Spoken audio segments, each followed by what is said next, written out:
C'est quoi?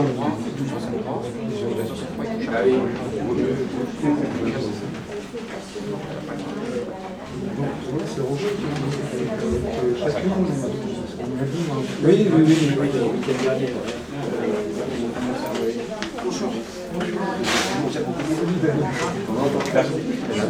Hein? Devant. Faut te mettre devant. Ah oui, oui.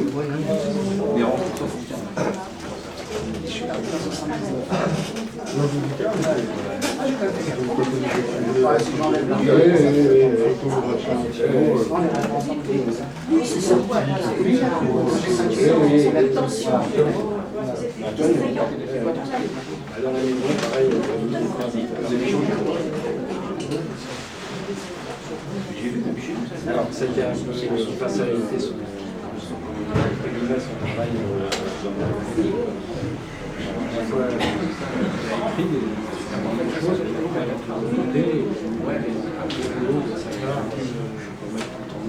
des choses de production.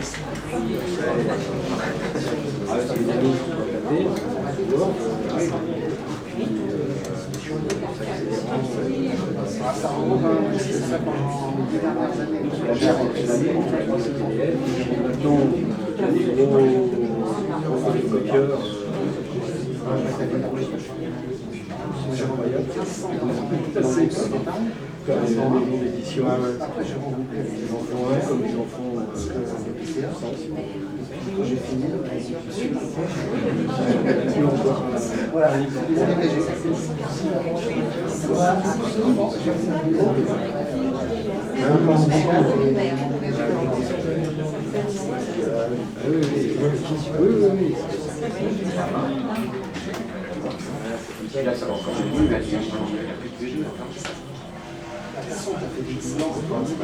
Moi, je suis parti en ingénieur système,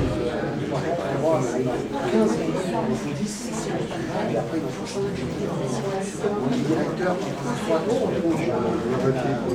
on est adjoint pendant un an avec le DG, les autres on dégage, on a dégagé tout de suite.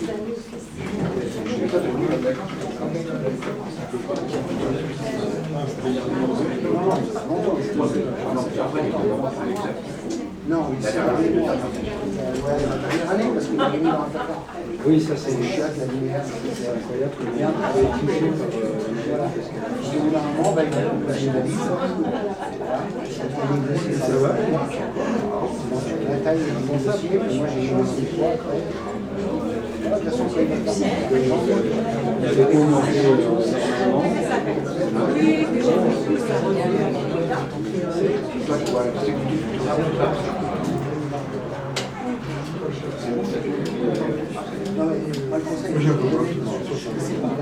moi j'étais au CELU. Vous avez 68. Déjà, je sais pas, celui qui dit comme ça, c'est 65, 70. C'est 70 ans de privé, 65 ans, j'en ai 63 ans. Moi, je pense que il avait 63 ans de vie.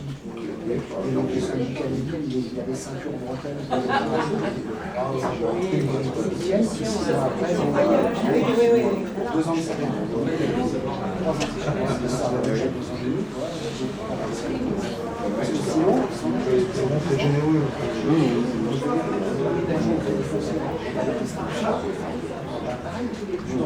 Bah oui. Il faut signer comme il faut les 100 années dans l'année, il faut signer une prime dans un peu 10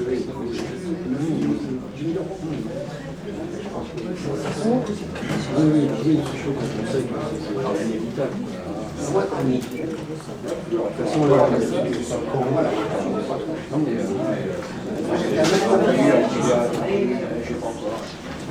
Oui, toi. C'est quelqu'un que je connais. Ah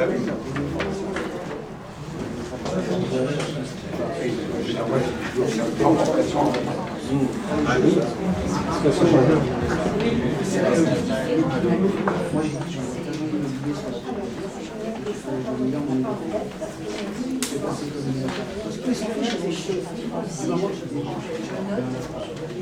ça, ça m'a permis de 9 mois. Non, non, mais faut pas.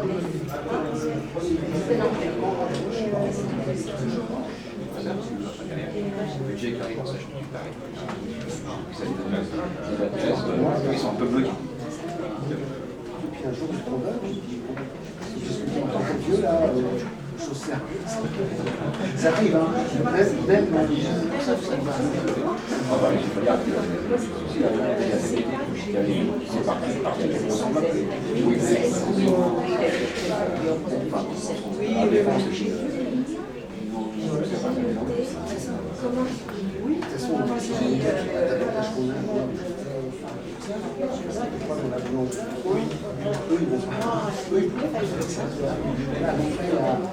autant en profiter, de toute façon, c'est l'argent qu'ils ont, ils vont se faire dans la fosse. Moi, je des gens qui sont très c'est indécent.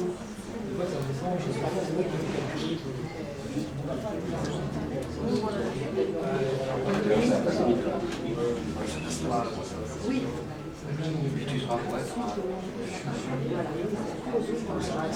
Ça fait 1 an maintenant, ça fait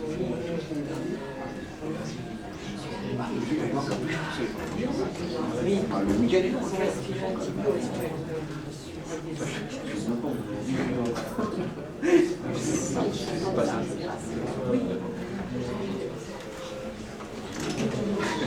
là, je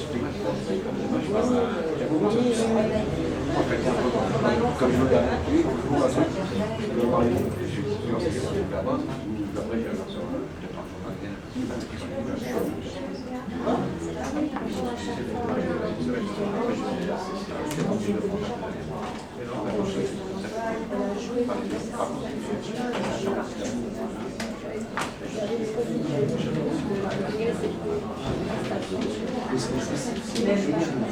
avant, j'étais payé un enfant, mais il fallait jamais le boulot. Même le traumatisme aussi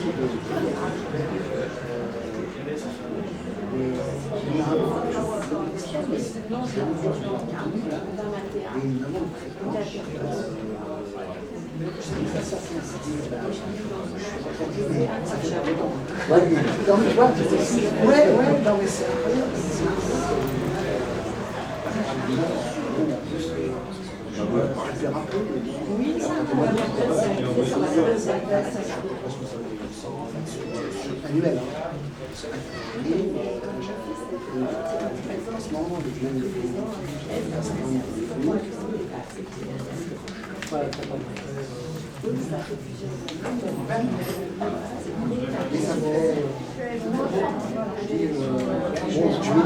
Je me suis habitué depuis 1 an.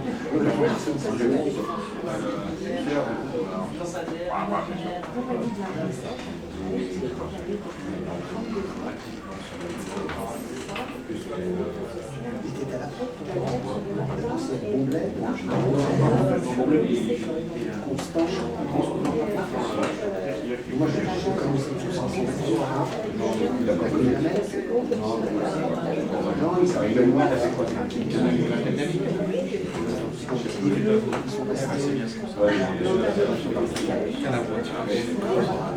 Le cousin de la mère est folle.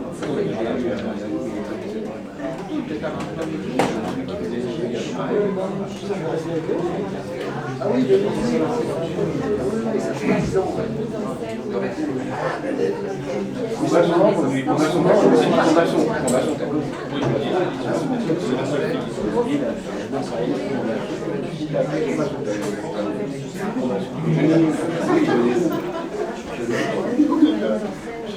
Sans jambes,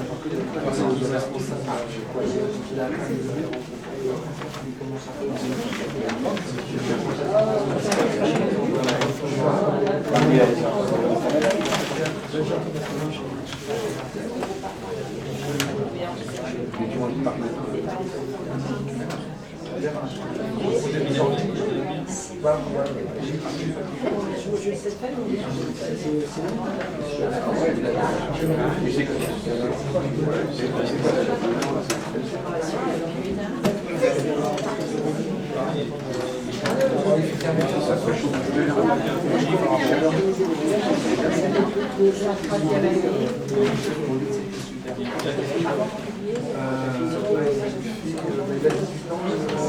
J'ai pas de lumière pour toi. Donc je te laisse sur la lumière là. Je te laisse cette lumière là.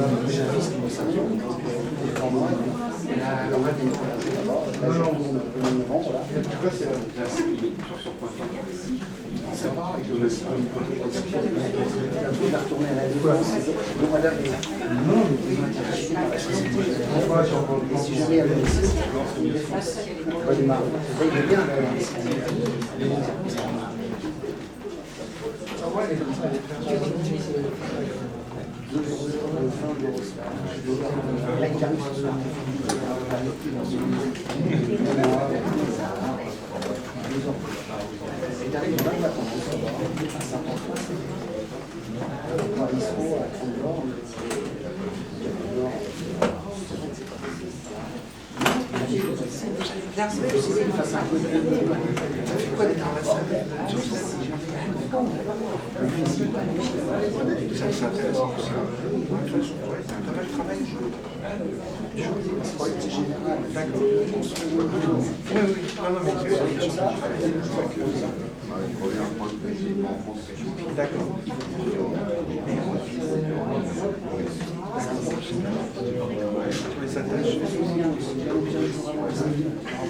Bonjour mesdames et messieurs, je vous demanderai d'éteindre votre portable, vos portables, parce que des fois il y a déjà un portable. Le spectacle va pas tarder à commencer. Non, c'est bon.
Ce musée est vraiment intéressant, non, Adèle? D'où qu'on se place, d'où qu'on se tourne, d'où qu'on se virevolte, on te voit, Milly. Et toi, Adèle, alors on te voit, mais alors formidablement. Mais c'est l'avantage de ce musée. On se voit dans de très bonnes conditions. Alors qu'à la télévision, on ne nous voit jamais. Tu savais, Milly, que la télévision n'avait pas d'anus? Pas d'anus, la télévision.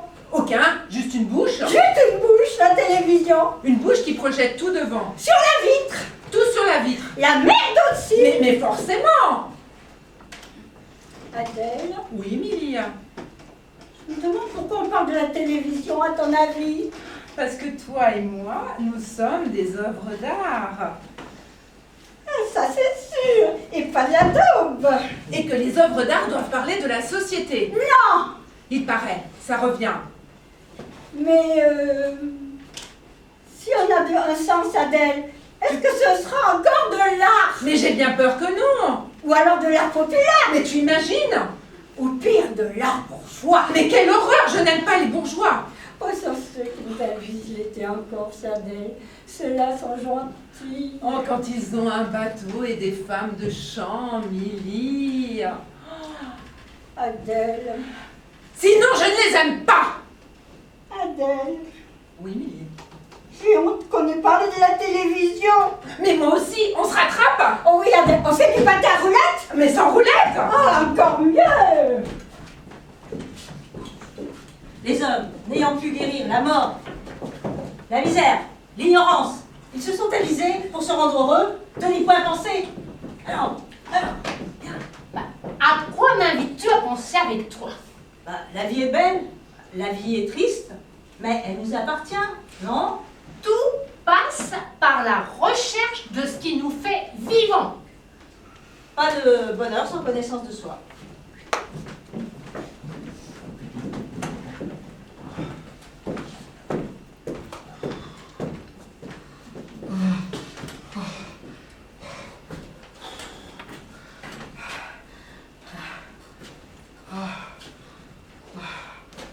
Oh, je suis désolé, Adèle, vraiment navré. Je suis en retard. Enfin bref, j'ai tout eu, quoi. Pas de bus. Le taxi qui ne connaît pas l'adresse. Après, je me perds dans le hall. Je demande à quelqu'un qui me dit qu'il n'est pas du musée. Enfin bref, ça n'a aucun intérêt. Oh bah c'est vrai, Phil, absolument aucun. Mais en plus, quand on arrive en retard, on n'a pas de choses intéressantes à dire pour expliquer pourquoi on est en retard. Enfin, je veux dire, on n'a pas d'histoire réellement captivante à raconter. Et pourtant, on ne peut pas arriver là et ne rien dire, sous prétexte que les explications qu'on va donner sur les raisons de son retard sont dépourvues du moindre intérêt. C'est une question de respect. Alors je te respecte, Adèle. Alors je te dois un minimum de justification pour ces 15 minutes de retard. Mais en même temps, si je te respecte, eh ben je ne dois pas t'assommer avec toute une série d'anecdotes sur les tracas qui m'ont empêché d'être à l'heure. Surtout que tu me confirmes, dès que je les ai évoquées, qu'elles n'ont aucun intérêt. Oh, je suis confus. Dans le sens peiné, bien sûr. Mais aussi dans le sens prisonnier d'une confusion. Oh. Tu n'y peux pas grand-chose, Phil. C'est la tendance générale des rendez-vous. Aujourd'hui, ils sont ennuyeux. Ah bon? Ah bah tu me rassures, Adèle. Je constate une vraie dégringolade du rendez-vous. Pas toi, Phil? Oh, c'est possible, maintenant que tu me le dis. Mes derniers rendez-vous n'étaient pas très brillants, je me l'aperçois. Ah, mais ça n'a plus de goût, le rendez-vous aujourd'hui. C'est transparent, on voit à travers les mots quand il y en a. Parce que beaucoup de rendez-vous n'ont plus de mots, presque plus. Oh, ou des tout petits. Bon, bah, c'est sûr, hein, ce n'est plus comme avant. Où ça bavardait, un peu dans tous les sens, c'est vrai. Mais il y avait une vraie profusion de mots. Il n'y avait pas ce côté compte-goutte. Et puis, ce n'était pas toujours idiot, non, Adèle? Ah, tu te souviens, Phil, de ce que nous disions autour d'un verre, il y a quoi, 5 ans? Bah, tu penses que je m'en souviens, Adèle? À côté de ce qu'on est en train de se dire là maintenant? Ah, bah, c'est le jour et la nuit! Pourtant, nous nous sommes donné rendez-vous dans un musée. À la cafétéria d'un musée, Adèle, je précise. Oui, mais enfin, ça n'a rien à voir avec un bar d'imbéciles. Vous êtes bien d'accord? C'est vrai. Mais enfin, il faut reconnaître que depuis un moment déjà, chaque fois que nous nous rencontrons, le niveau baisse. Tu veux parler du niveau de notre conversation? Bah oui, Adèle. Je suis d'accord. Cela dit, je trouve que visuellement, il y a une amélioration chez toi. Ah, Tu es mieux coiffé. ah. Mais ça, c'est à cause du musée. Je me suis dit, il faut que je sois un peu plus artistique. Alors, je me suis fait une raie. Elle est très visible. Ah, c'est un peu mon salut au peintre et au sculpteur, Adèle. C'est un bon point pour toi, Phil, parce que lors de notre dernier rendez-vous, mais dans ce restaurant à Nantes, mais tu étais si mal peigné, mais qu'on aurait dit un bonnet mal peigné. Oui, je m'en souviens, Adèle. Tu n'étais pas très affriolant, c'est sûr. À table, surtout, la bouche remplie de pieds de porc avec des nouilles. Allons-y, allons-y, tu rajoutais du vin par-dessus et tu reniflais comme un insecte de la région, même pas tropical, non, une sorte de moule sifflante avec des cochonneries dans la coquille. Oh là là. Oui, bah je me souviens, Adèle. Et moi, je ne devais probablement pas être. T'avais l'air d'une débile. Bah oui, Adèle. Merde.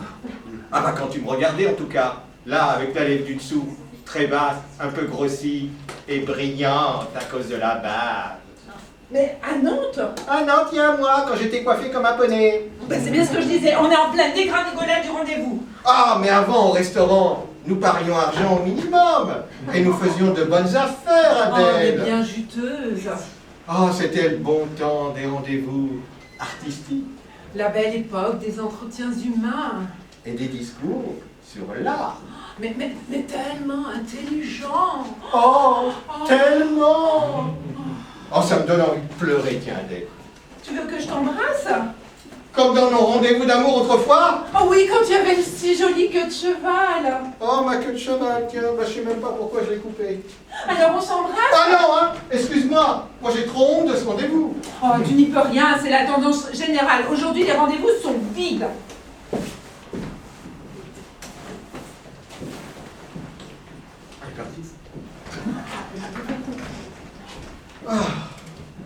D'une main de fer acculant l'humanité au bonheur.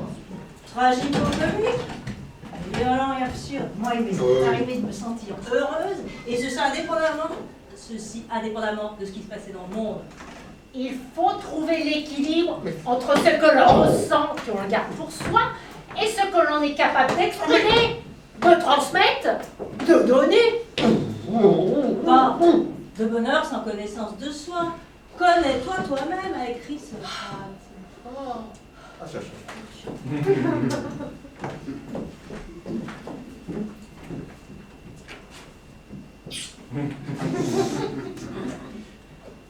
Préoccupé, Phil. Mais t'as rabusqué plutôt, Arthur. Ah, je connais, un garçon. Mais je n'arrive pas à comprendre pourquoi c'est toujours le matin que croise le pape. Le matin, Toujours. jamais l'après-midi. Mais jamais. Et Dieu sait si je suis très régulièrement présent au supermarché entre 15h et 17h. Et lui pas. Non. Peut-être que tu ne le vois pas, mais qu'il est là, caché derrière un jambon ou une bouteille d'huile. Oh ouais, tu sais Arthur, hein, quand le pape est là, on le sait. Il arrive dès l'ouverture et se dirige vers le rayon croquettes pour ça. Eh ben crois-moi, ça grouille aussitôt dedans. Imagine. D'autant qu'il est d'un abord très simple, hein. Il ne refuse jamais de bénir un caddie, des céréales, pour confiture. Il a cette réputation d'aller très facilement vers l'autre. On arrive très souvent de bonne heure le matin. Moi, je sors de ma douce. Et puis lui, il profite d'un petit cours entre deux messes pour filer faire ses courses. On n'arrive pas à imaginer la journée de ces gens-là. Mais toi, Phil, sans être proche, vous avez fait connaissance. Oh, bah disons qu'on s'en salue, hein. Et puis, quand je lui demande son avis sur une marque de croquettes, il me donne toujours. J'ignorais que le Saint-Père avait des chats. Bon millionnaire de flopé! Ah, première nouvelle, Phil. Tu savais pas que le Vatican avait la densité de ça, la plus élevée d'Europe, Arthur? Désolé, Phil, ça m'a échappé. Mais on peut le voir évoquer, parfois. Mais il en a une flopée. Souvent, on arrive, on arrive toujours ensemble. Et quoi? Mais première nouvelle, Phil. Bon, alors, bah vous ne pouvez pas être nombreux dans ton cas. Hein. Remarque, on peut vivre les rangs, hein, la preuve. Mais depuis combien de temps, Phil? Mais depuis toujours, Arthur. Oh, enfin, plus exactement, depuis le pontificat d'Anastase III. Tout a commencé par le fameux songe d'Anastase. Connais pas, Phil. C'est fou. Oh. Je m'en rends compte à présent que je me suis éloigné de la papauté. Mais on peut voir évoquer parfois sur les vitraux des églises romanes. Et j'ai jamais remarqué, Phil. Ah, je m'en veux. Si tu savais ce que je m'en veux. Une nuit d'hiver, le pontife a rêvé qu'il se promenait dans son potager quand soudain apparut au-dessus de lui le démon qui avait pris la forme d'un corbeau, s'apprêtant à fondre sur lui pour lui arracher les testicules. Non. Si, Arthur. Pauvre pape, pauvre héritier de Saint-Pierre. Oh, mais n'oublions pas, Arthur, que nous sommes en 940 et qu'à cette époque, la soutane n'a rien à voir avec celle d'aujourd'hui. Il s'agit d'une mini-soutane qui arrive à mes cuisses du pape. Oh bah, disons même, hein, le plus souvent, à tire de cuisse. Caligula, c'était l'époque de la zupette romaine.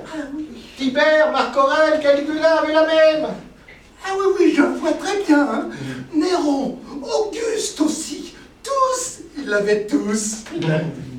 Donc, les parties zénitales d'Anastase étaient relativement aisées à atteindre. D'autant que le corbeau est vif. Et qu'il a l'œil. Surtout quand c'est celui du diable. Mais à l'instant où ce corps vidé satanique, fondé sur l'entrecuisse du pontife, à ça, Zaï donc Césou et terrassa l'oiseau noir. Miraculeux. Ah ben c'est le mot, hein. Alors, le pape, il s'est réveillé en sursaut, et puis aussitôt a donné l'ordre qu'on rajoutât un commandement supplémentaire à la règle de l'Église, à savoir que désormais, l'évêque de Rome devrait être jour et nuit accompagné d'un Ça. Ah, mais j'aurais eu la même réaction qu'Anastase, idem. Plus tard, l'un de ses successeurs, le pape Agapet II, d'un naturel inquiet, décida de renforcer la sécurité pontificale et décréta que désormais la soutane descendrait jusqu'au sevi du Saint-Père. Alors, hein? Eh ben quoi? Eh ben l'ensemble du clergé fit de même, ce qui eut pour effet de diminuer considérablement le nombre de convertis au christianisme. Nul n'ignorant que la révélation de la foi, elle était due plus souvent à l'apparition d'un gracieux mollet de chanoine qu'à la lecture de l'Évangile. C'est lumineux, Phil. Et il possède combien de chats, le pape, aujourd'hui? Oh, difficile de savoir, hein, d'autant qu'il accueille de plus en plus des saérons perdus. La journée, il se promène dans son jardin. Ça ne dérange pas grand monde, hein. Et puis la nuit, il dort dans la chapelle Sixtine. Alors, qui ça gêne, hein? Alors c'est ça l'encens. L'encens? Eh oui, tu sais bien, l'odeur. Dès qu'on pénètre dans la chapelle Sixtine, ce qui frappe bien avant les fresques de Michel-Ange, c'est l'odeur. Les guides expliquent aux gens qui s'en étonnent qu'il s'agit d'un reste d'encens dû à une messe de la veille. Arthur, à l'aveugle, je dis bien à l'aveugle, je te mets sous le nez un accessoire et la litière d'un sac. Eh ben, je ne suis pas certain que tu devines qui est qui. Mais toi, Phil, si tu achètes des croquettes à l'aube avec le pain, c'est pour ton chat. Mais je pas de ça, moi, Arthur. Oh non, mais dis pas que c'est pour toi. Oh non! C'est pour mon seigneur Vestigiano, l'évêque de mon quartier. On prend souvent l'apéritif ensemble dans un bistrot près de sa cathédrale. C'est un type très sympa. Il a une passion pour les chats. Et puis souvent, hein, quand il en a en double, il les change avec le pape. Hein. Eh ben, très sympa, hein, très ouvert. Et toi, Phil, tu lui fais ses courses. Oh, disons que durant un petit service, hein. Tu sais, il me fait de la peine. Il n'arrive plus à pénétrer dans un supermarché. Il est handicapé. Non! Il y a 3 mois, après avoir fait sa provision de croquettes, il s'est promené dans les autres rayons. Ah! Et puis il n'a pas résisté à acheter une salvière lumineuse pour sa table de nuit. C'est vrai qu'elles se sont beaucoup améliorées. Hein. Ouais, seulement, au moment de payer, arrivé à la caisse, la salvière a explosé! Non! Si! Elle a tout fracassé! Il y a de blessés. On va laisser. Mais à peine la panique maîtrisée, tous les clients sont précipités sur l'évêque en le traitant de Salara, de Bougnoul assassin. Oh, j'en passe. Ah, Monseigneur Bougnoul! Attention Arthur, hein.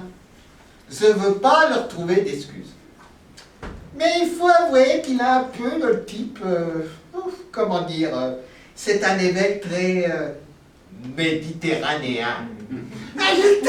Moi, Arthur.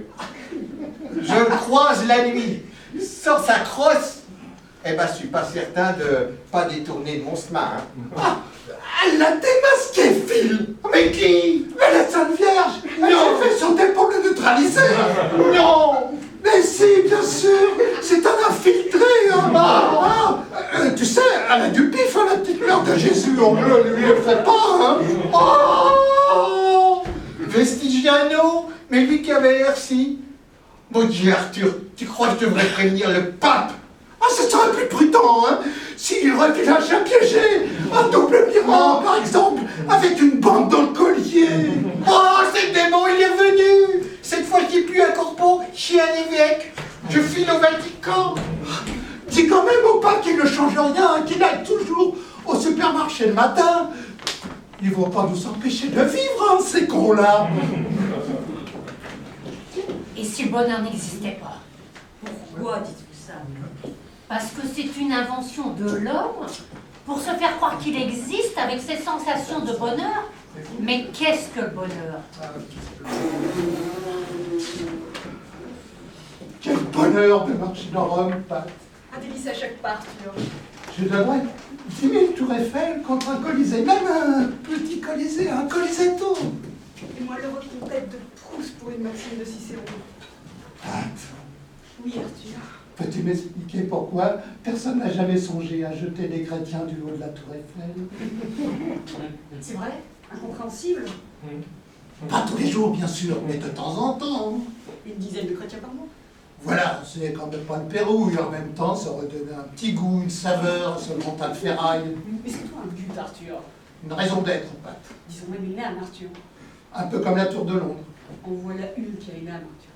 Celle de Marie-Histoire qu'ils ont décapitée justement dans la tour de Londres. Et on sait pourquoi elle est là, la tour de Londres. Alors on aime ou on n'aime pas, c'est vrai qu'architecturalement, ce n'est pas la Joconde. Là n'est pas de problème, parce qu'au final, elle n'a pas été construite pour rien. Comme la tour Eiffel, là. Et puis attention, elle assume la tour de Londres. Je suis grosse et laide, mais que ça vous plaise ou non, c'est comme ça.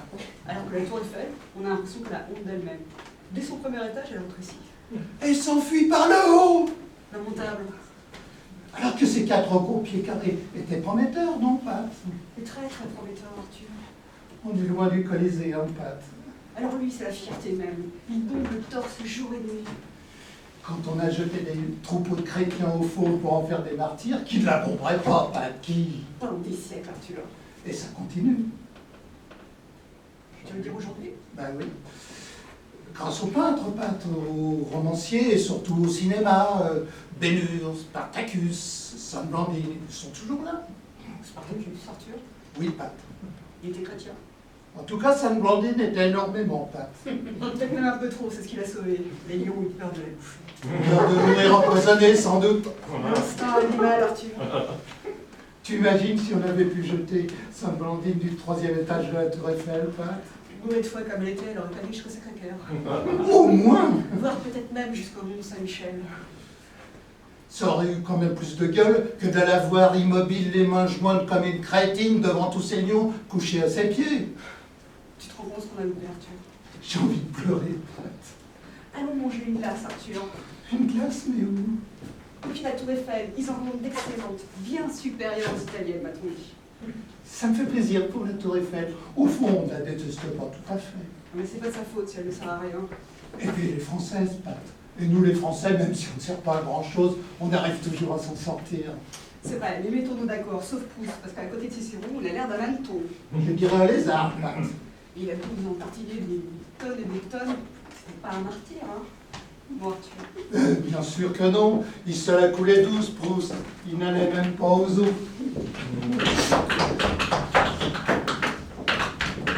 Sur une plage, les pieds dans le sable. Ne sentez-vous pas une sensation de bonheur? Mais est-il vrai, sincère, n'est-ce pas éphémère? Oui, les doigts de pied en éventail, un bel homme. Oui. Oui, c'était sur une plage, une belle silhouette parmi une forêt de parasols.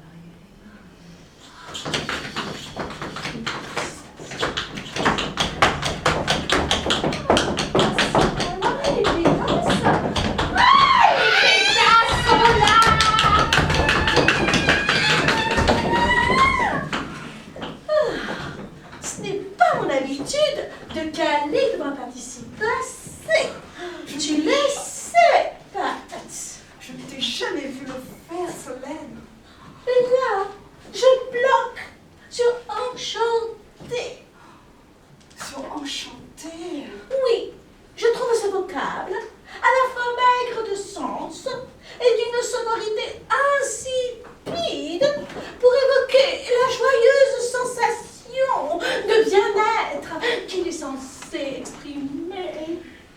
encore, Solène? N'est-ce pas à cause de ce chanter qui le dévore un peu? Tu crois? En tout cas pour moi, dès que je commence enchanté, c'est chanter qui me reste. Et aussitôt m'envahissent les cœurs de l'armée rouge et parfois même les amis de la peur prenant en canon ses plus grands succès le jour anniversaire de sa mort. Oh, pas trop, c'est vrai. Oh, enchanté en prend un coup, évidemment. Mais alors, faut-il pas plutôt insister sur le en que sur le chanter? Je ne peux rien te garantir, Solène. Mais alors quel mot faut-il employer pour dire qu'on est enchanté? Tu connais l'abondance de mon vocabulaire, Solène. Je n'ai aucune difficulté pour placer dans n'importe quelle conversation carabine, brocoli ou ménopause.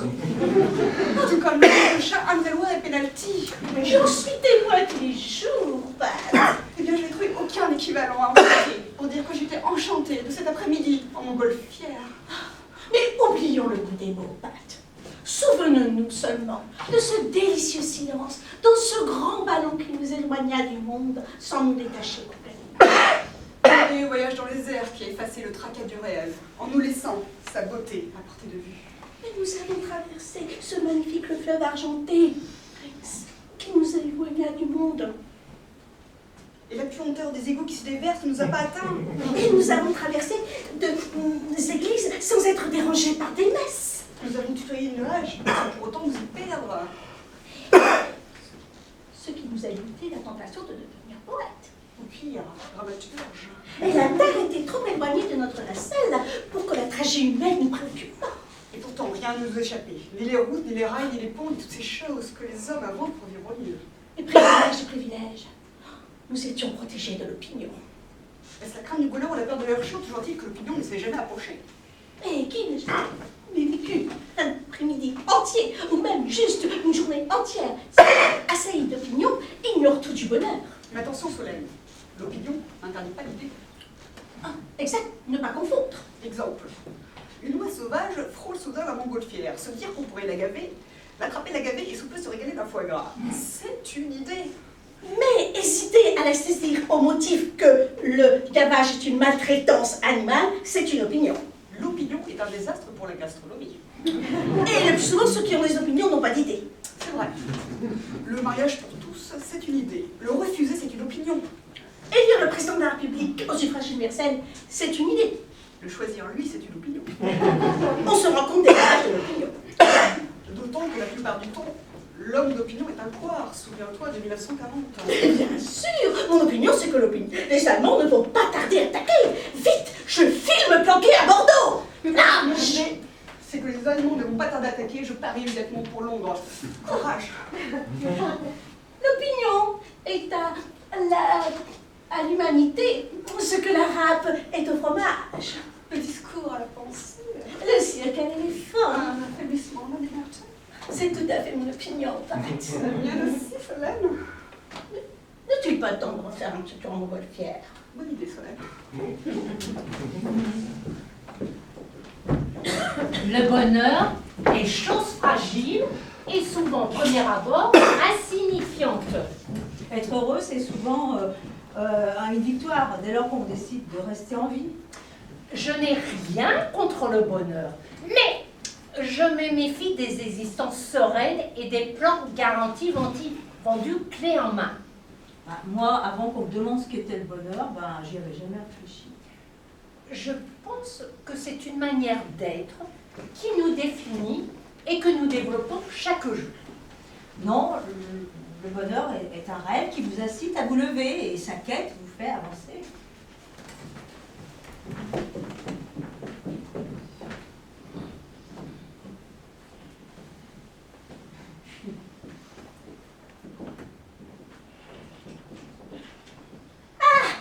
Te voilà!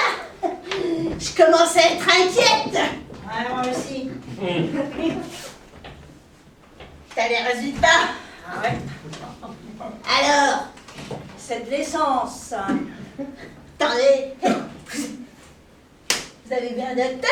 Bah non, un garagiste, un ami de Georges. Il en est sûr? Bah oui, il gère 3 stations-service sur l'autoroute du Sud, il peut pas se tromper. Ah! Ah, tu qui m'aurait dit un jour qu'un être humain pisserait de l'essence. Surtout mon cousin Georges. Et sa femme Josette. Elle tient le coup. Oh, elle est superbe, elle dédramatise, elle ne montre rien. Ah, mais l'existence est une sorcière ivre qui a égaré son balai. Ah, pauvre Georges. Mais Georges, il souffre pas trop. Quand il urine, ça doit être affreusement douloureux. Ah, heureusement, c'est du samplon. Ah ouais. C'est arrivé quand? Ben, il y a environ 2 mois, bon, il avait un peu honte, il avait ses slips en cachette. Mais comment vous vous êtes rendu compte? Eh ben, un soir, comme à son habitude, Georges pissait dans le jardin. Ouais. Quand soudain le vent s'est levé et des gouttes sont tombées sur son pantalon à l'endroit même où il y avait des taches de cambouis que même Josette n'avait pas réussi à avoir. Ouais, et c'est pas fini. Et alors, la tache a disparu, Josette a compris, et voilà. Ah ouais. Mais maintenant, tout le monde est au courant. Vous allez l'emmener à l'hôpital, j'espère. Non. Comment? Il refuse. Quoi? Il a peur qu'on le taxe. Mais qu'on le taxe? Mais son urine n'est pas imposable. Elle ne lui rapporte rien. Mais depuis 8 jours, il pisse plus dans les toilettes. Je sais, il pisse dans le jardin. Non plus. Il pisse où alors? Dans le réservoir de sa mobilette. Non. Si. C'est une idée de Josette. Comme ça lui remonte le moral, il se sent utile, il a l'impression de moins dépenser. Ah mais c'est une économie infime à côté de ce que va lui coûter sa santé s'il la néglige. Infime. Mais tu connais le prix du samplon à la pompe. Ouais. Bon, alors Georges, tous les matins, sa tournée, c'est 80 km. Ben, ça finit par chiffrer. Quoi, mais quoi, la mobilette, quoi, ça consomme quoi, une demi-vie au 100, à peine. Un peu moins s'il évite les côtes. Et le reste? Ben, le reste, il le garde précieusement, il a toujours un jerrycan sous son lit. Elle fait des réserves. Et oui, c'est encore une idée de Josette, parce que quand elle a vu que le baril dégringolait à New York, eh ben, elle lui a dit, on stocke chérie, jusqu'à ce que ça remonte. Elle est magnifique cette femme. Ouais, et quand tu penses qu'elle n'a même pas son permis de conduire. Oh, c'est fou. Ah, elle connaît tout, des énergies renouvelables, la voiture électrique. Mais elle en a parlé à Georges? Bah non, parce que elle a peur que ça lui fasse un choc et qu'il fournisse plus. Ah, mais il a mis combien de côté? 600 litres. Ah, 600 litres. Ah, c'est pas rien. Et c'est pour ça que j'y ai dit à Josette, bah, bazar de tout, avant que le pipi de Georges, il ne vaille plus rien. C'est vrai, à Lyon, ça va. Bah oui. Alors Josette a bon espoir d'avoir un contact chez Total. Total. Mais c'est une goutte d'eau pour il n'en veut même pas se déplacer. Mais dis-toi bien qu'aujourd'hui, il n'y a pas de petit gisement. C'est vrai, d'autant qu'il raffine lui-même. Ah, exact. Georges n'a jamais pissé du brut. Mais ça ne va pas lui faire un coup de voir tout ça partir du jour au lendemain. Parce que c'est un peu de lui-même là qui part. Bah oui, mais quand il va voir toutes ces familles qui vont partir en vacances au réservoir de fleurs. Ah oui, mais comme au temps du Front Populaire. Bah oui, lui qui est communiste, ça va lui faire chaud au cœur. Et le rime de Georges est la preuve que la vraie gauche n'est pas morte. Et tout est bien qui finit bien. Et d'autant que Georges a accepté d'aller à l'hôpital. Comme le lui a demandé Josette. Non. Elle veut savoir pour le faire sonder, pour savoir s'il a du gaz. Oh, elle a de la chance de tomber sur une femme comme ça. Beaucoup de chance, Ida, beaucoup de chance.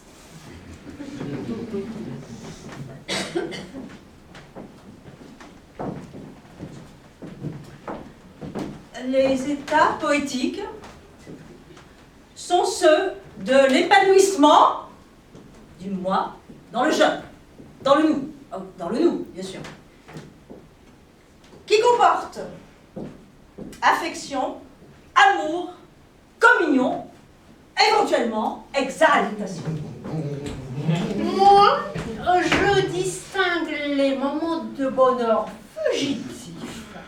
Un beau visage, une belle musique, un paysage, un vol d'hirondelles, la divagation d'un papillon. L'ouverture au monde permet bonheur et malheur.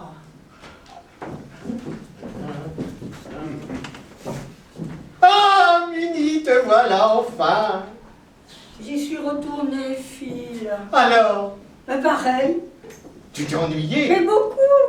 Oh, bah pourtant, c'était deux grandes équipes, hein. Il paraît, fille. Mais les deux meilleurs du Ben, championnat. sûrement, le stade était archi-comble. Oh là là, ça doit être un match intense, non? Ennuyeux. Oh, mais alors, il pleuvait, en maussade peut-être? Non, plutôt clair, avec de belles éclaircies. Oh. On voyait bien les joueurs se passer le ballon. Ah ouais. Et je te fais une passe. Ouais. Et je t'en fais encore une. Et je t'en fais une autre.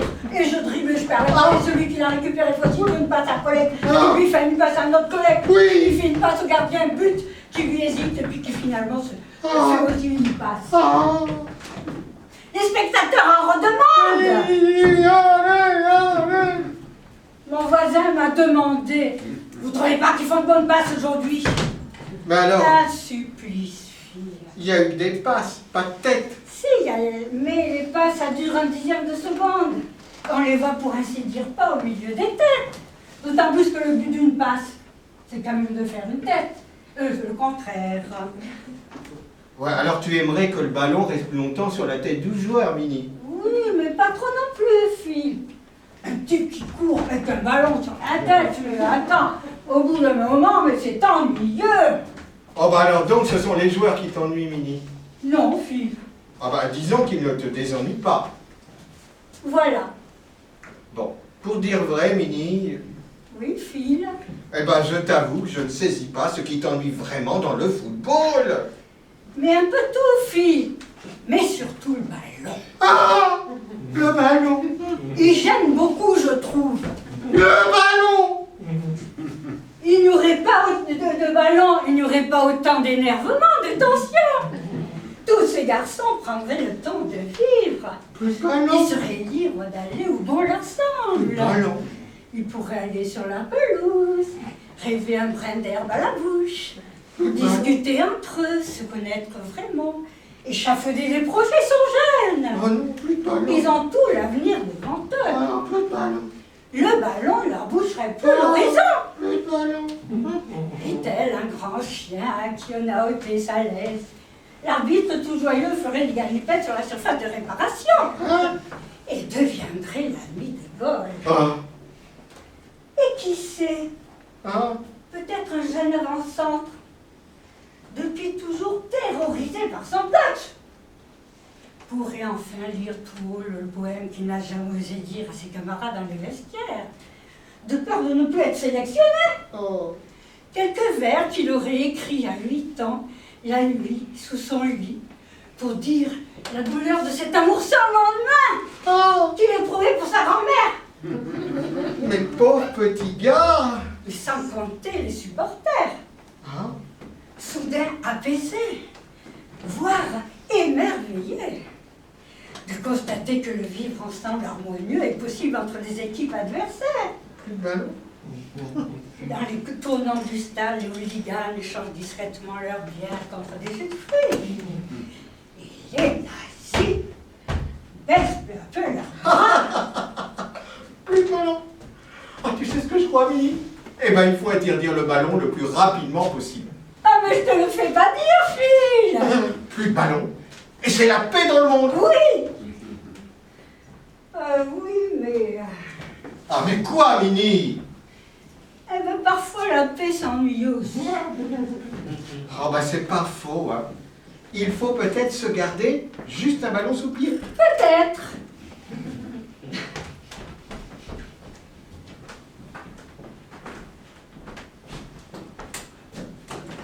Ça reste. Je crois en la qualité poétique de la vie. Hein? Savourons les moments du bonheur. Alors, quoi? Alors, serait-ce de bonne humeur ou de bonheur? Le bonheur est un rêve qui vous incite à vous lever. Oui, c'est ça, mais c'est ça. Certes, je me réjouis des beaux moments. Oups là. Mais ces moments sont aussi éphémères, furtifs, que l'ivresse.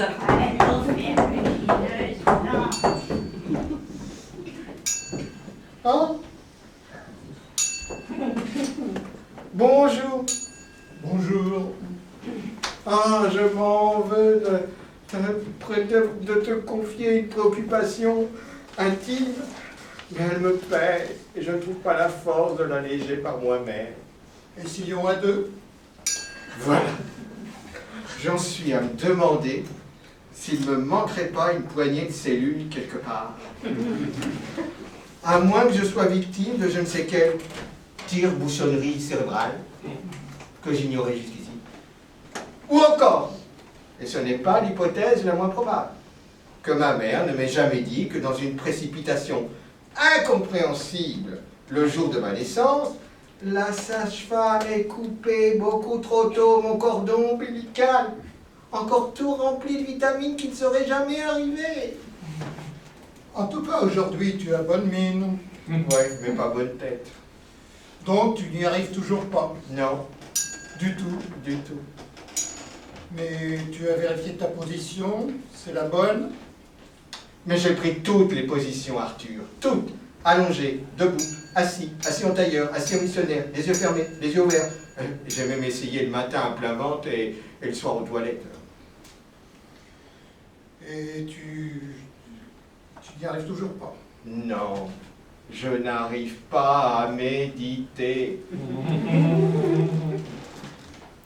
Mais tu te concentres ou tu te laisses flotter? Mais les deux. Et parfois même, je bloque ma respiration pendant 2 ou 3 minutes, comme pour couler jusqu'à mes pieds. Et tu ne médites pas. Non, Mais comment tu sais que tu ne médites pas? mais parce qu'à chaque fois que j'essaye de méditer, je m'aperçois que je suis dans le même état que quand je ne médite pas. Je suis toujours le même.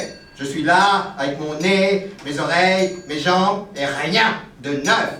Sauf que j'ai souvent la sensation, quand je suis assis avec mes coudes sur les genoux et mes doigts en l'air en pincette, d'être un total crétin. Donc ça bouge quand même. Ah, tranquille. Être un imbécile, c'est déjà bien. Je te l'accorde bien volontiers.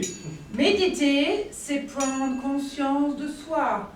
C'est s'ouvrir pour se découvrir. Crois-moi, se sentir idiote est une belle découverte. Donc je suis normal? Je n'ai aucun organe déficient qui m'empêcherait de méditer? Mais aucun.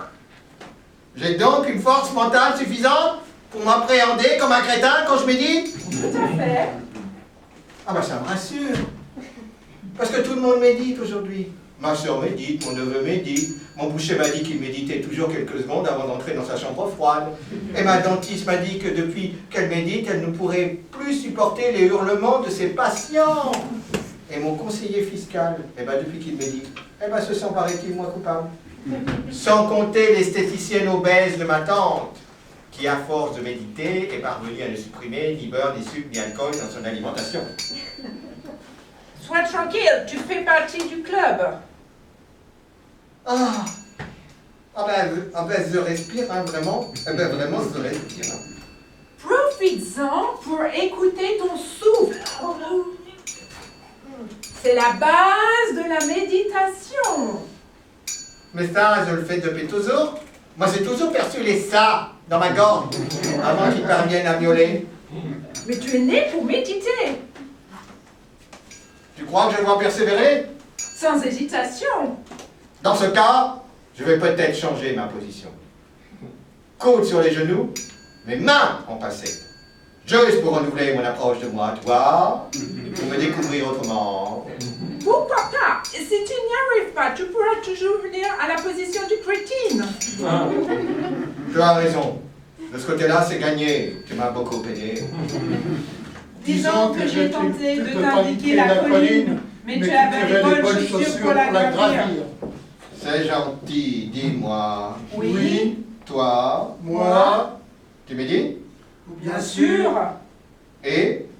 je suis à tout peu près au le même point que toi. Tu t'es découvert un idiot complet? Voilà. Voilà. Oh, je suis tellement content qu'on soit pareil. Et moi donc. Oh.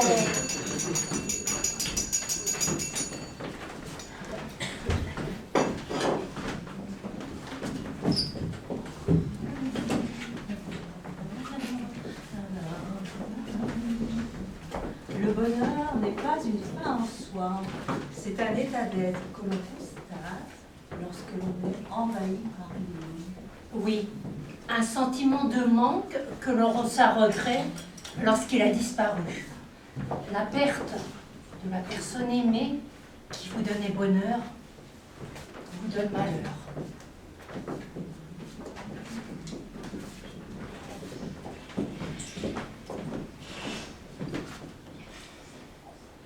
Quand je pense, Arthur, qu'il y a de plus en plus de gens qui ont une sainte horreur du lundi, au seul motif que c'est le jour qui débute la semaine.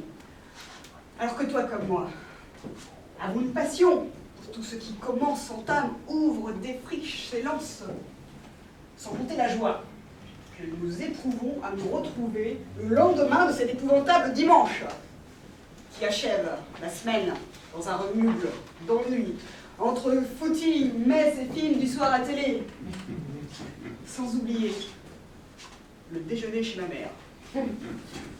Épreuve dominicalo-hebdomadaire qui est à la famille ce que la Napurna est à l'Everest. Le seul endroit où le manque d'oxygène est total. Mais où ne manque, reconnaît le pâte, ni poulet rôti, ni gratin dauphinois, ni même crème anglaise, et parfois ni même gâteau d'anniversaire. C'est vrai. D'ailleurs, dimanche dernier, nous fêtions les 60 ans de ma tante Féodora Pestikova. Féodora, ta tante n'est pas française, Pat. Non, Arthur, elle est russe. Russe, Pat. Oui, on n'a jamais su pourquoi. Vous lui avez pas demandé? Pourquoi elle était russe? Ben oui. Mon père, chaque dimanche, lui répète: pourquoi Féodora, ma chère sœur, es-tu russe? Alors que moi, ton frère aîné, ne le suis pas. Et que dit papa et maman, tous deux originaires de Limoges depuis des générations, ne le sont pas non plus. Et que dit-elle? Elle répond sans rechigner, on ne comprend pas. Trop confus. Non, elle répond en russe. Elle ne parle pas français? Ah mais si, parfaitement. Elle est née à Limoges, elle n'a pour ainsi dire jamais quitté la ville. Ce serait bien un conte qu'elle ne parle pas sa langue maternelle. Non, la seule chose qu'elle sait dire en russe, c'est pourquoi elle est russe. Bien sûr, pardonne-moi, Pat, j'ignorais que Féodora était limousine de souche. Elle n'a pas le type slave. Elle a une pommette plutôt basse. Et la démarche lourde du plateau des paysans du plateau des villages, tu vois. Un sabot devant, un autre qui suit, puis un autre qui se soulève vers l'avant. En tout cas, elle est honnête, Pat. Elle est russe et on ne s'en cache pas. C'est toujours la franchise, les yeux dans les yeux avec Féodora. C'est un peu comme les personnages de Tolstoï, la guerre ou la paix, la guerre et la paix, c'est clair, c'est net, ça ne chipote pas, ça ne tergiverse pas. Guerre ou paix, guerre et paix, en deux mots, tout est dit. Droit au but. C'est d'ailleurs ce qu'elle a fait dimanche dernier, quand ma cousine lui a demandé pourquoi elle ne goûterait ne serait-ce qu'une bouchée de son gâteau d'anniversaire, qu'elle lui avait confectionné avec amour, et un doigt de vodka. Mais ma tante lui a répondu: je suis très touchée de ton attention à mon égard, Jasmine, mais je ne peux plus rien avaler, sinon j'ai peur d'éclater. Toute la famille a souri, y compris Jasmine, qui trouvait que Féodora fiait la métaphore de façon à tenter forcée. Ce n'est pas faux, Pat. Arthur, ma tante s'est levée. Elle a jeté un coup d'œil rapide et circulaire en voir du membre de la famille attablée. Et d'une voix ferme sans trembler a dit: je ne peux plus vous le cacher plus longtemps. Cela fait 3 mois que je ne suis pas allée au cabinet. Elle s'est assise et a soufflé ses bougies. 3 mois! Un silence épais envahit aussitôt la pièce, nous figeant tous dans une immobilité stupéfaite. Chacun chercha au fond de lui-même, sans bouger les yeux, qui un souvenir de temps se dirigeant vers les toilettes vers un restaurant, qui une image de Féodora lors d'une cueillette de champignons allant s'accroupir derrière un buisson. Mais personne ne se remémora Féodora se dirigeant vers le moindre WC. Elle ne mentait donc pas. Quel courage, cette femme qui ose dire ce qu'elle a dans le ventre. Et pour la première fois, oncle, cousin, belle-sœur, grands-parents, frères et sœurs éprouvaient un sentiment de bienveillant vers Féodora, presque de la compassion. Elle était russe de naissance. Elle n'y pouvait rien, la pauvre. Ça lui était tombé dessus comme un angeaume, un pied beau ou un 6e doigt. Certains commençaient à réaliser qu'elle n'était pas, comme l'avait dit oncle Armand, un horrible petit canard soviétique, adopté par une famille de cygnes, catholiques, gaullistes et golfeurs. Mais simplement une femme courageuse, affublée d'un handicap qu'elle avait assumé depuis 60 ans, malgré l'incompréhension des siens. Ma mère, bouche close, murmura soudain les premières notes d'un livre révolutionnaire moscovite, entraînant presque immédiatement l'ensemble de la famille. Emportée par ce chant dont elle ignorait tout, les musiques qui avaient soulevé tout un peuple contre la tyrannie tsariste s'imposèrent à tous. Les larmes se mirent à couler des yeux de Féodora. Elle se sentit peu à peu comprise, et peut-être même aimée, par cette famille qui avait si souvent rejeté. C'est beau, Pat! C'est beau, tellement plus beau que le Potemkin. Maintenant, on se leva, sans rien dire, se dirigea lentement vers la salle de bain, où elle disparut. Magnifique, Pat! Je suis ému! 1h30 plus tard, elle revint. Prit son gâteau d'anniversaire et le mangea en entier. Elle était guérie. Grasmine, folle de joie, applaudie de toutes ses forces, rejointe par l'ensemble de la famille. C'est tellement beau, Pat, impensable pour une fin de semaine. C'est vrai, Arthur. Mais n'allons pas trop vite dans la réhabilitation du dimanche. Combien de dimanches exécrables pour un dimanche où une femme grosse originaire du Limousin se déconseille? C'est vrai, Pat, n'allons pas trop vite. Dis-moi, Pat. Oui, Arthur. Grasmine, c'est un prénom français? Je ne sais pas, Arthur. Le sait, ta cousine, d'où vient son prénom? Je l'ignore. Tu devrais lui demander, parce que Grasmine, moi, ça me semble pas... Non, Arthur, je ne demande plus rien. J'ai une tante russe originaire du Limousin, un teckel qui vole, un voisin dont les cheveux changent de couleur tous les mardis, une amie qui aboie en éternuant, et un coiffeur dont les oreilles s'allument quand on le contredit. Imagine le temps qu'il me faudrait s'il fallait que je demande la raison de tout ça. Non, Arthur, je prends la vie comme elle vient, je ne pose plus de questions. Tu sais pourquoi ton histoire est si belle, Pat? Non, Arthur. Parce que tu me l'as raconté un lundi. Bon,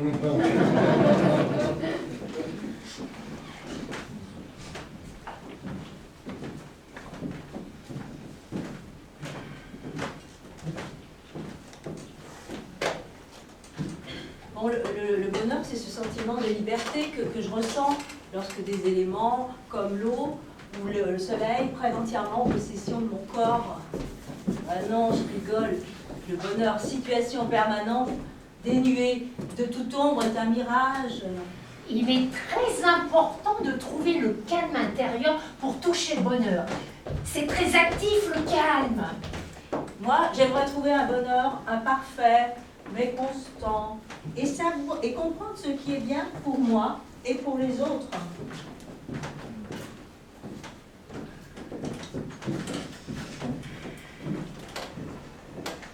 Cela va sans doute te surprendre, Solène. Mais ce matin, buvant mon orangeade, j'ai soudain réalisé que je ne savais pas trop quoi bien penser de la philosophie. Oui, Oui, quoi? oui, Oui, c'est tout? c'est beaucoup, oui. Beaucoup? Si je t'avais demandé, me trouves-tu plus surprenant quand on me dit Warhol et que tu me répondu oui, là oui aurait été beaucoup, mais quand je ne te demande rien, que je ne te pose pas de questions comme aujourd'hui et que tu me réponds oui, T'aurais préféré que je te dise non? peut-être, je me serais dit, qu'est-ce qui lui prend? Qu'est-ce que je lui ai fait pour qu'elle soit fâchée? Un non, ça a un sens, ça refuse, ça combat, ça tape les murs, ça n'enfonce pas les portes ouvertes comme le oui. Mais je t'ai dit oui parce que tu es mon ami. Un ami, ça réjouit, c'est le sourire du cœur. Le oui rassure, le oui apaise, le oui tend la main. Tandis que le non, c'est un coup de poing. Tu me vois, tu percuter dès le matin. Les vrais amis savent dire un non à leurs vrais amis. Quand Montaigne a demandé à la Boétie, son meilleur ami, premier lecteur de son livre intitulé Les Essais, s'il avait aimé, la Boétie a répondu non. Qui connaîtrait aujourd'hui Montaigne sans ce nom? Qui sinon peut-être deux vieux universitaires qui auraient eu un tissu d'épilepsie écrit vers 1580 par le maire de Bordeaux? Le nom de son ami à la veillée Montaigne. Il a relu ses pages, il s'est rendu compte qu'il s'était un peu foutu du monde. A juré de ne plus jamais écrire bourrette. Il a repris sa ligne, sa plume en se concentrant. Les résultats, ce penseur que le monde entier nous envie, est aidé. Pour te dire vrai, tu n'arrives même pas à l'orteil d'Andy Warhol. Même debout dans sa chaussure, il ne te sentirait même pas. Voilà, tu voulais un nom, c'est fait. Rien n'est fait, Solène. Tu continues à chercher à me plaire. En te disant que Warhol est la frange dorée de l'aube, et toi un pissenlit jauni, que Warhol est la pulpe du désir, et toi un yaourt à l'abricot périmé, que Warhol est une lettre d'amour, et toi la concierge portugaise au bas de contention trop court qui se traîne dans l'escalier pour la me porter. Est-ce que je cherche à te plaire? En t'épuisant à vouloir me dire non, en vérité, tu continues à me dire oui, je suis d'accord avec toi, il faut que je dise non. Ton non est un oui immense. Tu sais, Pat, tu sais pas, je me demande si tu n'es pas en train de devenir philosophe. Tu veux dire comme montagne, hein? Ce n'est pas impossible. Grâce à toi. Ce n'est pas impossible, parce que si je ne t'avais pas dit oui, comme la Boétie a dit non à Montaigne, tu ne serais pas toi non plus devenu philosophe. Tu veux dire qu'entre amis, le oui et le non se valent là? L'essentiel, c'est l'amitié. Tu n'es Oui. pas d'accord, Pat? Oui. Oui, quoi? Oui, oui, c'est beaucoup, oui. Mais je ne sais plus quoi très bien penser de la philosophie. Oui.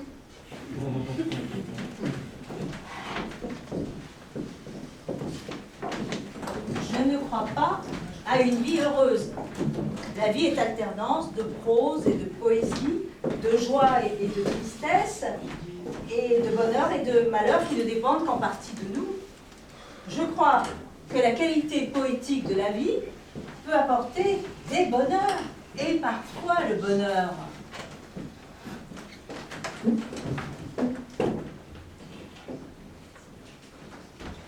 L'Amérique, comme tu ne l'ignores pas, Solène, est la plus ancienne démocratie de la planète. Je sais. Le pays de la liberté. Oui, ils adorent la liberté en Amérique. Je crois même qu'elle est obligatoire. Exact. Un Américain qui n'est pas libre n'est pas un Américain. Et le moindre type qui ne se sent pas libre peut avoir de gros pépins. Et non, ils sont libres de le mettre en tôle. Ou il sera libre d'expier sa faute. Freedom, freedom, freedom, ils n'ont que ce mot-là à la bouche.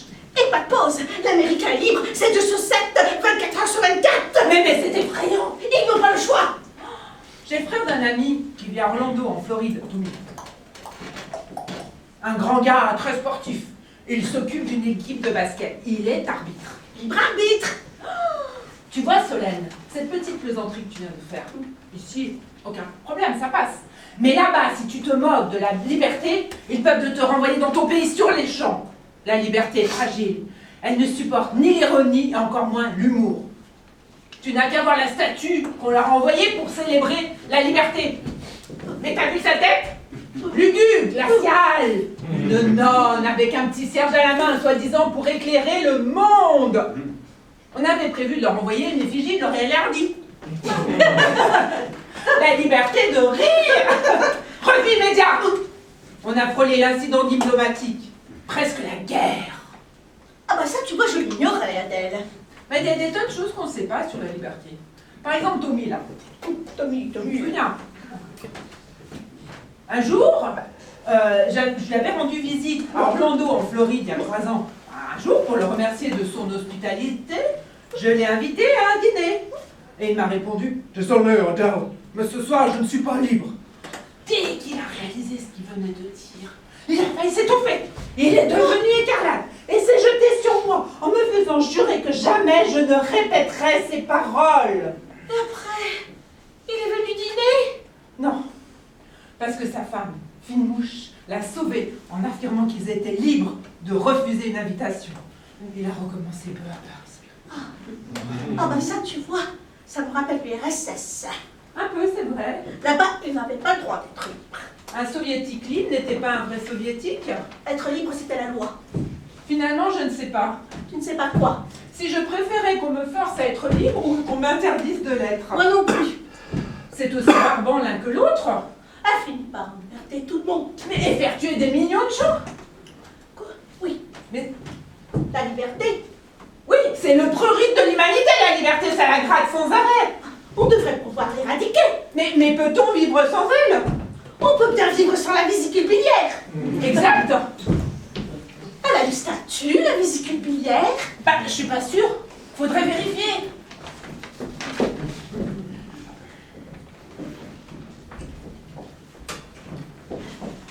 Finalement, le bonheur est un éveil, un appel des sens. Oui, savourons les moments de bonheur. Le bonheur est partout. Ma part de bonheur n'est pas sacrifiée. Elle est féconde et dure chaque jour dans l'instant comme une surprise. Il faut nous sentir libres. Comme l'amour, le bonheur est une compétence de notre imaginaire que nous devrons apprendre à développer. Alors, savourons les moments de bonheur. Oh, quoi?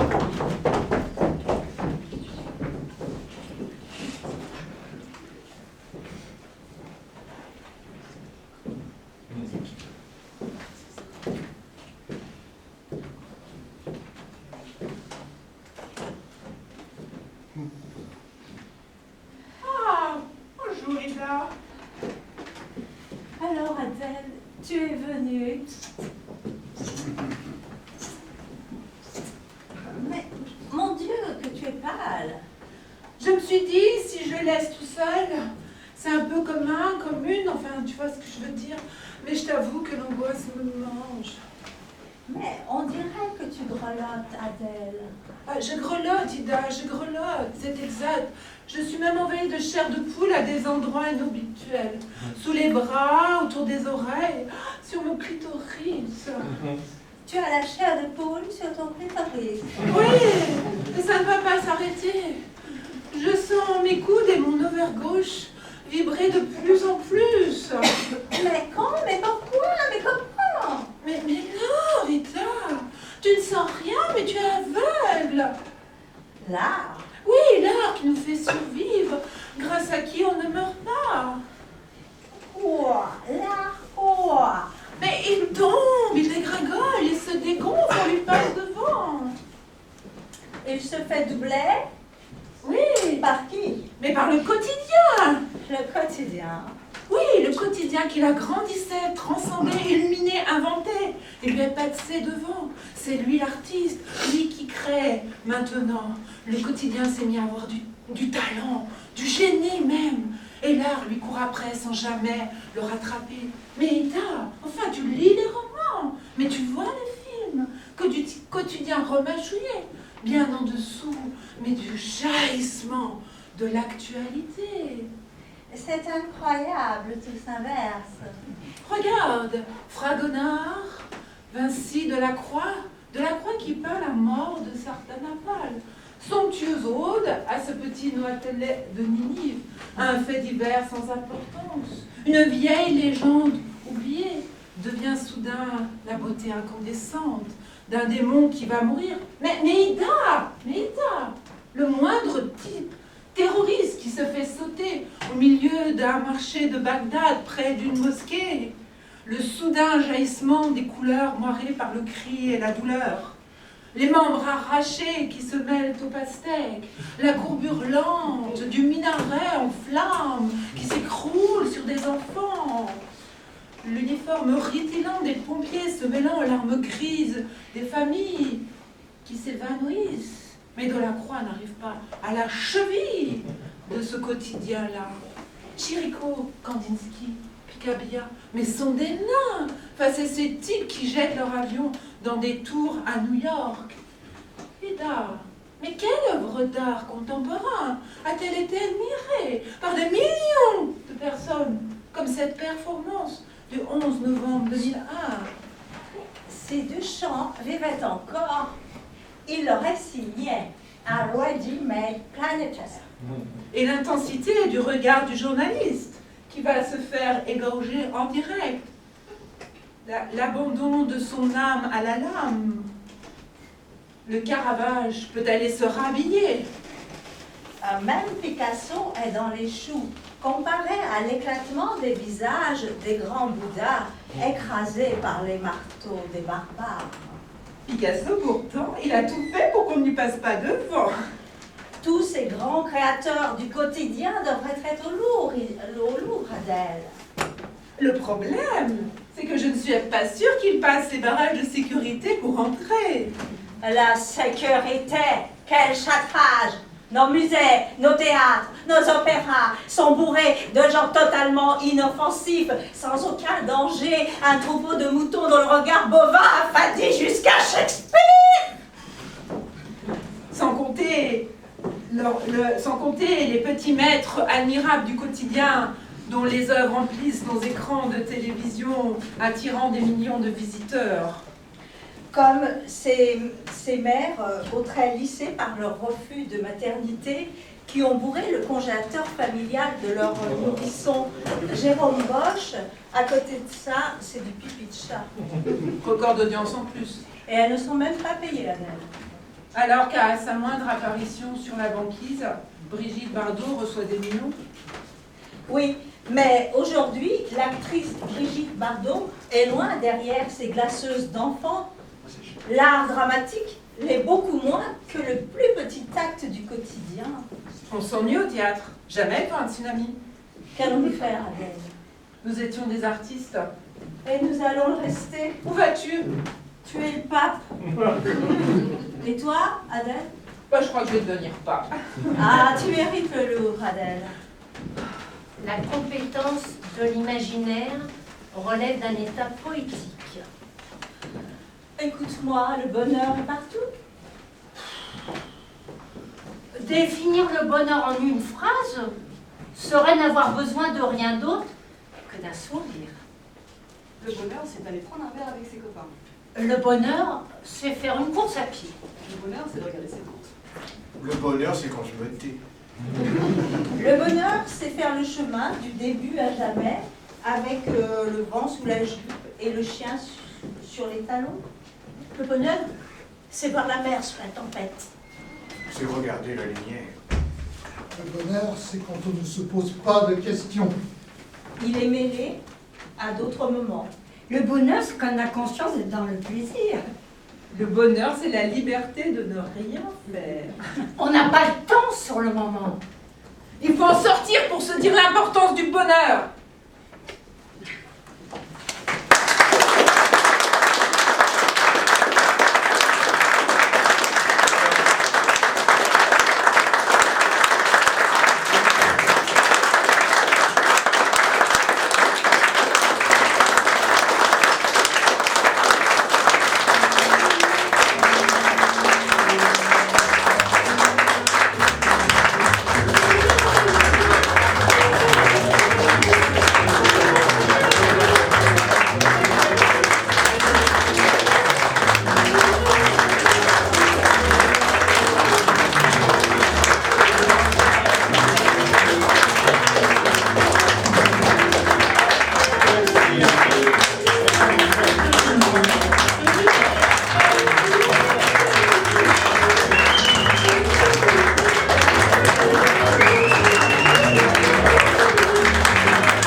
Voilà.